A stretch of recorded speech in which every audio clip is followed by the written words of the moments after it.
Do you feel like everything you've been told about fat loss is incomplete? You've probably heard this before. If you want to burn fat fast, you need to run. Run harder, sweat more, push yourself to the limit. But what if walking could actually burn more fat under the right conditions?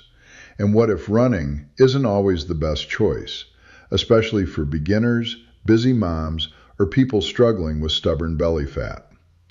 In this video, we're going to break down the real science behind walking versus running, so you can finally understand what actually works for your body.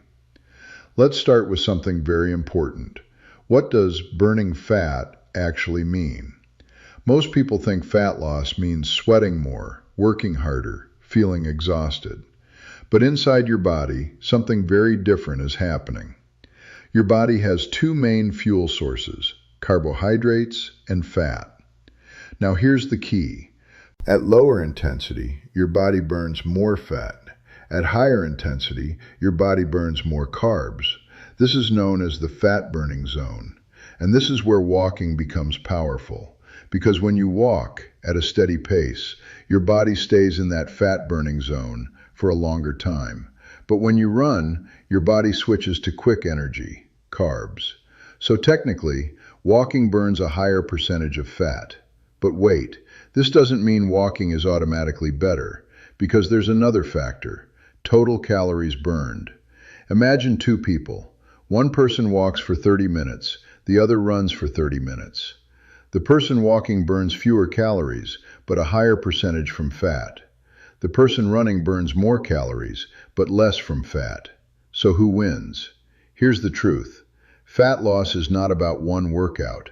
It's about consistency, habits, and what you can sustain long term. Because the best workout is the one you can stick to. Now let's talk about something even more important: belly fat. Because this is where most people struggle. And this is where science changes everything. Not all fat is the same. Belly fat is strongly linked to stress and a hormone called cortisol. When cortisol is high, your body goes into survival mode. And what does it do? It stores more fat, especially around your stomach. So even if you're exercising, if your stress is high, fat loss becomes slower. Now here's where walking and running become very different. Walking is low intensity, calms your body, reduces stress. Running is high intensity, raises stress temporarily, and requires recovery. Now running is not bad, but if your lifestyle already includes stress, poor sleep, or hormonal imbalance, then too much running can actually increase cortisol too much, and that can slow fat loss, especially belly fat. But walking does something very powerful. It keeps your body in a calm, steady, fat-burning state. No stress spikes, no hormonal chaos, just consistent fat burning. And here's something even better. Walking after meals improves insulin sensitivity, which means your body stores less fat and uses energy better. Even a simple habit, like walking 10 to 15 minutes after meals, can make a huge difference. Now let's be fair. Running has its advantages too. If used correctly, it can accelerate fat loss.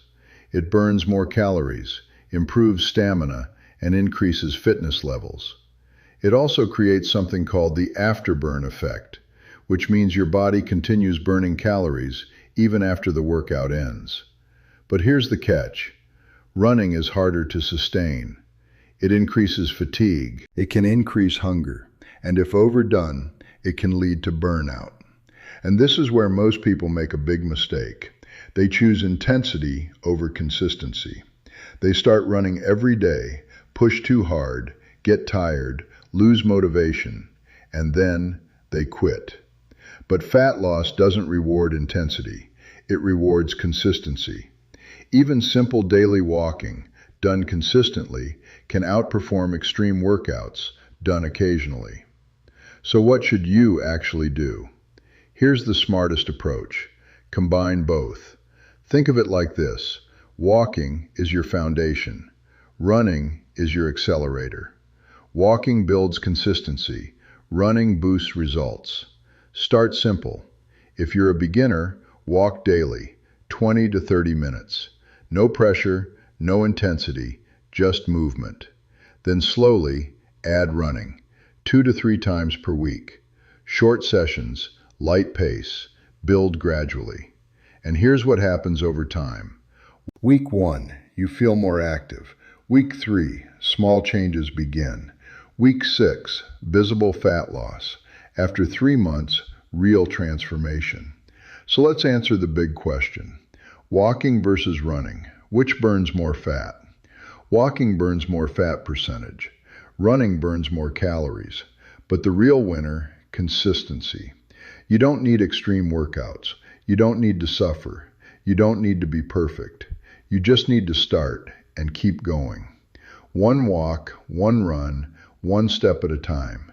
And slowly, you'll build a body and a life you feel proud of.